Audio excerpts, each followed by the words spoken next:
Welcome back to Harrier Thunder, lads and ladies, and we are going to have some replays today. I have not gotten around to recording any of the new replays, but you can see some OG Thunder after these brief clips of me enjoying the Harrier, and I really have been. This is one of the two aircraft that I always wanted to see in the game, and I gotta admit, it's all about that movie, True Lies, with our guy, Arnie Schwarzenegger. And it's still a fantastic movie, last I checked. Man, I remember watching that on VHS. Yeah, that's right. Magnetic tape used to be used to store videos on. Insanity. Caveman stuff. It also used to deteriorate a little bit more every time you watched it, so enjoy that. But something that has not been losing its flavor is air RB matches in this high tier.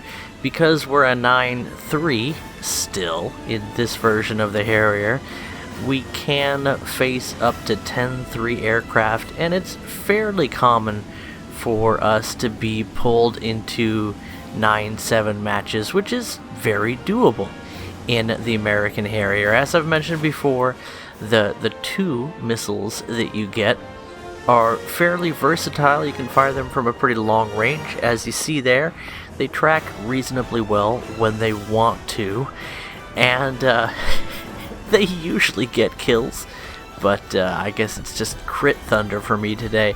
And yes, I'm still very much in love with this camo. This is the GE camo for this aircraft, and I think it's just gorgeous.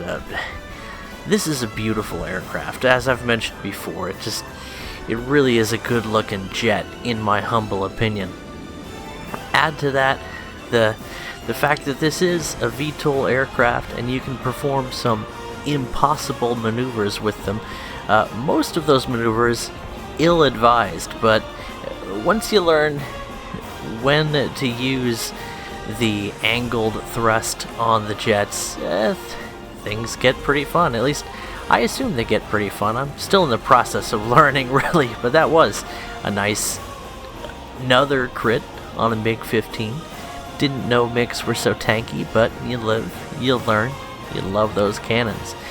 And it seems like every jet mounts their cannons on the belly these days, so I'm just going to have to get used to it. But naval warfare, I thought, was supposed to involve ships and not belly buttons.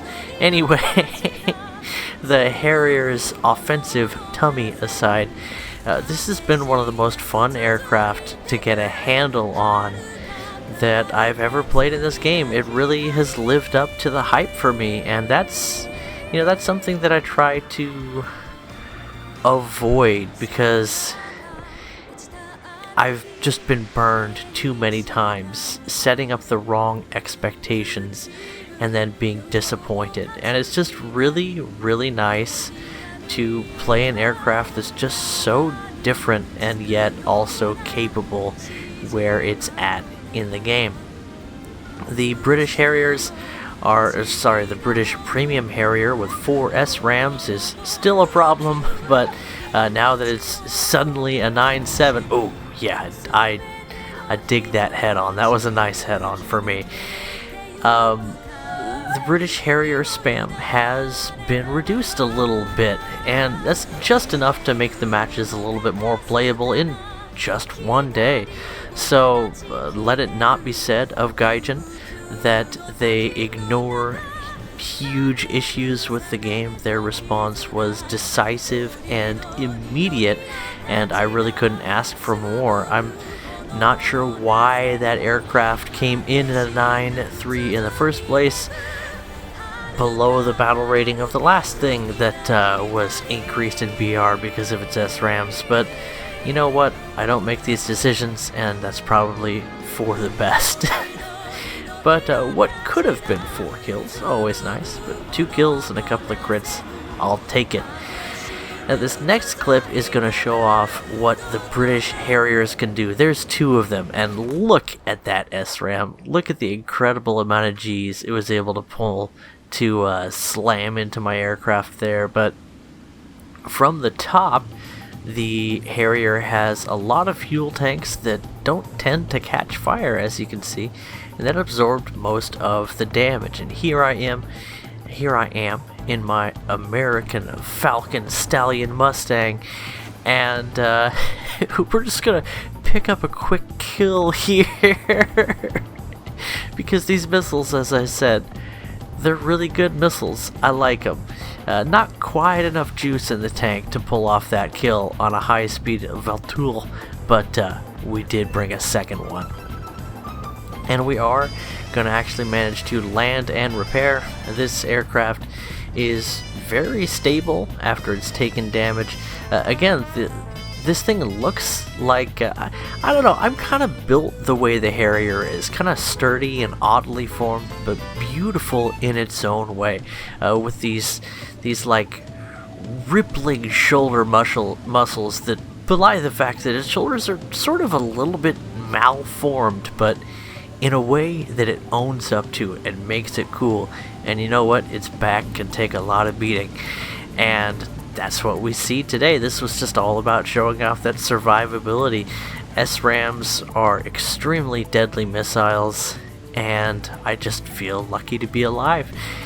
On top of that, we're actually going to be able to land at our airfield and rearm and repair and get back into the fight. I think I actually ended up, I ended up changing a couple of poopy diapers because my children's anuses are synchronized now and the poopening is upon us. The kids were not pooping a lot a couple of days ago, and I was like, okay, the math doesn't add up here. There will be a poopening, and I tell you, the poopening is upon us. So I changed so many poopy diapers today, but thankfully one of them's already fully potty trained, and I'm really proud of her. She's so good. She even practiced wiping her butt today. I was in the shower and she came in to go potty, and she's like, "Daddy, I wiped and I covered my hand and I didn't touch the poop." And I was like, did you poop?" And she's like, "No, I just went pee." So I go and I check her little potty, and she just peed in there, but she practiced wiping anyway. There was a wipe in with the sauce, as it were. Anyway, it's just the joys of parenting. It feels so good when your kids get out of diapers, let me tell you. Now, unfortunately, I'm still shitting the bed a little bit, and that is, I messed up when I was recording the audio for these next 2 replays, so I apologize, especially with I think this is the debut of Panda Bandit 209, and he's going to show us how it's done here in Hunter territory. He already, of course, this is before War Thunder 2.0, and you can see, look at those ugly ass clouds. Man, the game, it did look good, but now it looks great. And this is Old Thunder. We're going to use up the last of these replays at some point, but that day is not today. I'm also digging the Iron Armenian decal on the posterior of that jet. I think she ends up getting placed on the back of a lot of jet engines, but, well, I mean, it's only to be expected after all. She is riding on a, what is that, ME-16, no, it's not the ME-163, right? HE-162, what's it called? The Volksjet? Anyway, it's not a Volkswagen. So, here he goes. Blapping fools with his Aiden cannons. Does this thing have 4 of them? I can't remember. I think it has 4. The Hunter. Very, very deadly jet. And very capable as well. It faces off against some highly effective foes, but at this level of jets, as I've said before, if you learn how to take advantage of opportunities, then opportunities tend to present themselves. You definitely have to play more aggressively than you're used to in, say, an American boom and zoom prop, where you're looking for, getting a setup and getting some time to get into position.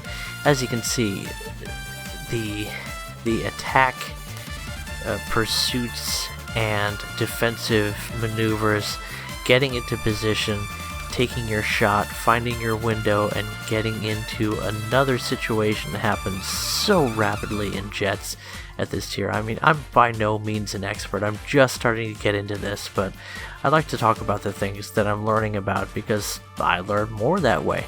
Very ready to be corrected. And the pace here is just incredible. And it's been a little bit too much for me. I have to take little breaks in between a few jet matches. And you know what? My life is in a place where I have to do that anyway because I'm daddy. I've got things to do. In fact, I've got a lot of dishes to do tomorrow. I put that off a little bit today, so there's going to be some catching up to do.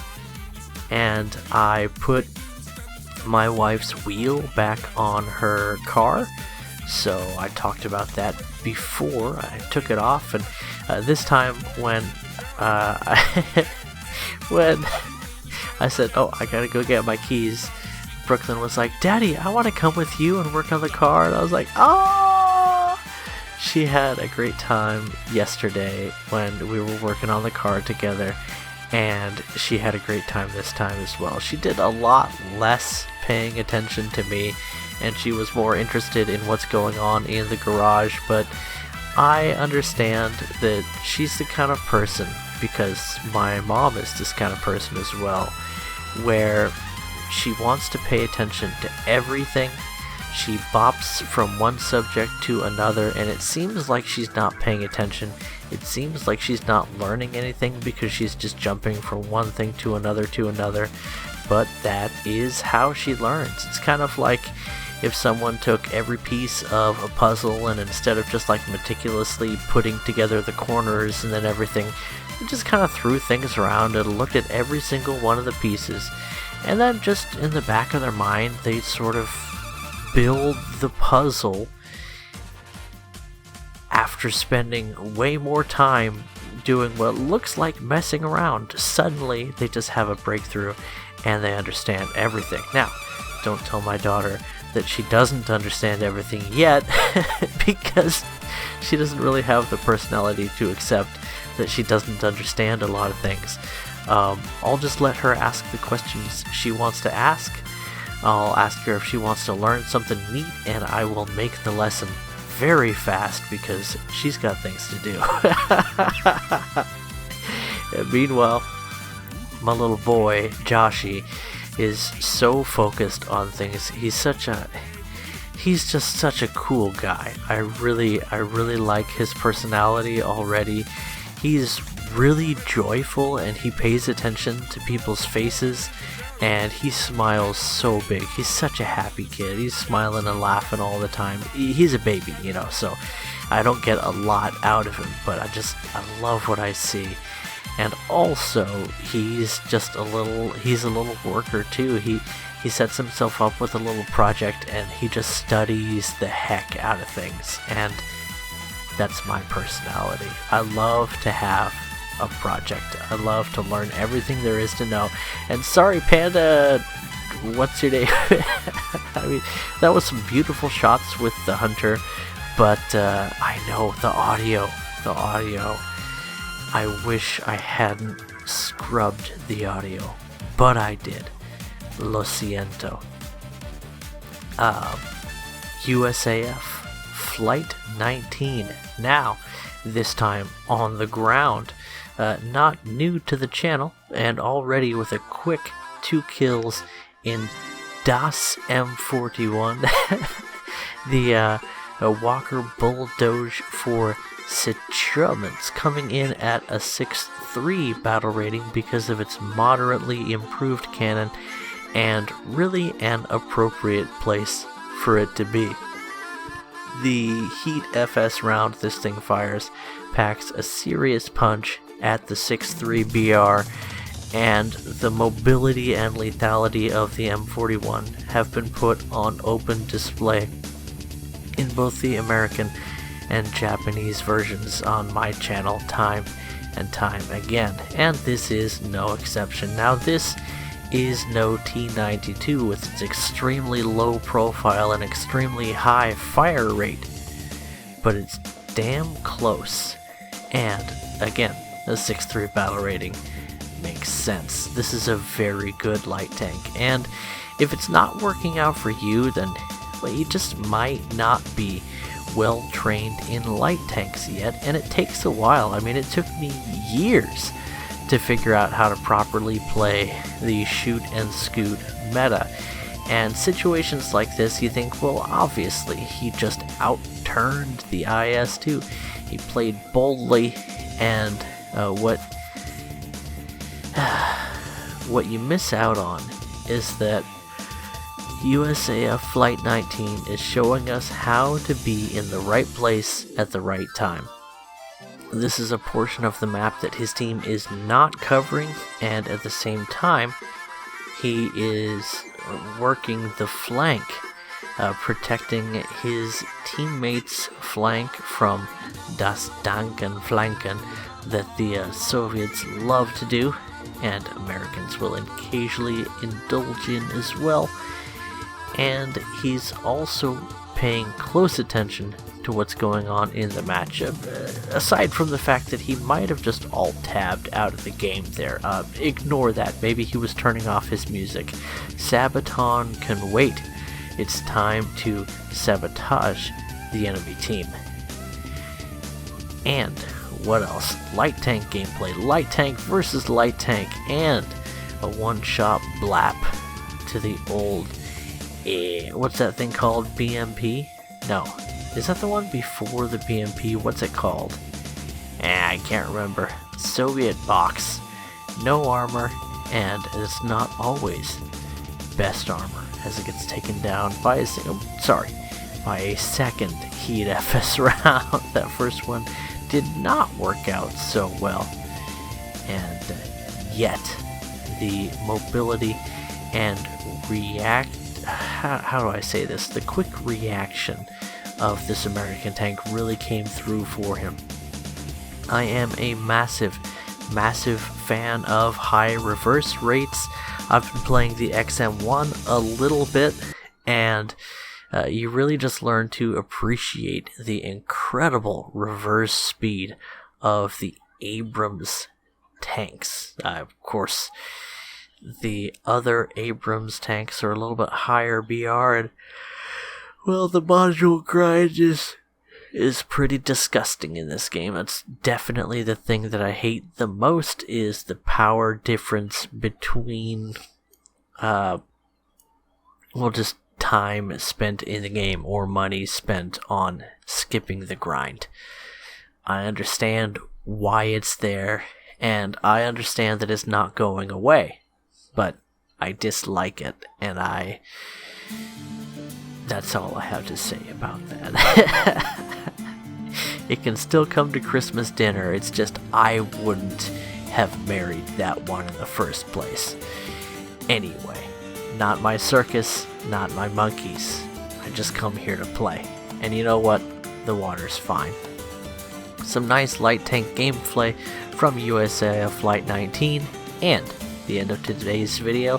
Felt like a short and sweet one, but well, that's almost 20 minutes for you, and I hope you're all doing well. Things have been getting quiet on the YouTube channel, other than the spammer that keeps changing his name and sending out inappropriate links to websites in my comments section. That's always cool.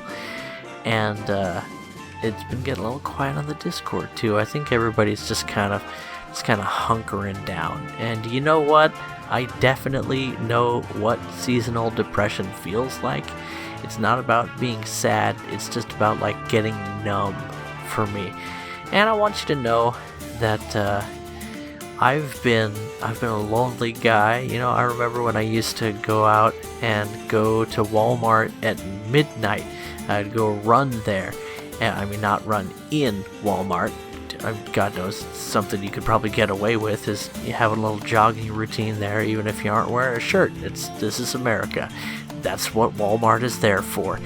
But I used to just go there just to see people. And you know what? You see some interesting people at midnight in Walmart, in a town that's known for its meth consumption. But also, it's just nice to make connections with people. And I want you to know that I understand that, and you're not going to get burned if you want to come and chat me up, either on the Discord or in the comments section. It's just nice to hear from you guys. Anyway, link to the Discord in the description of this video, and I'll catch you laters. Bye-bye.